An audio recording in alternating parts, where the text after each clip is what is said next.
Hello and welcome back to our channel. So today in this video we are going to discuss about how password encryption works. So without wasting much of our time, let's get straight into the video.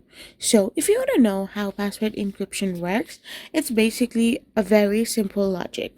So password encryption converts readable passwords, that is like plain text, into unreadable scrambled data, that is ciphertext, using mathematical algorithms and secret keys. This ensures that if a database is breached, stolen credentials remain unusable.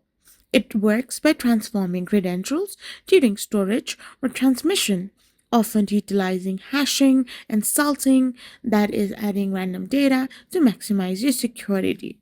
So, when you create a password or enter a password, an algorithm like AES and a unique key scramble it into the ciphertext.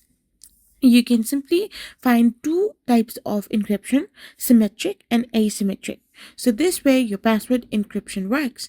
I hope you found this video helpful, so don't forget to hit that subscribe button and to give us a thumbs up.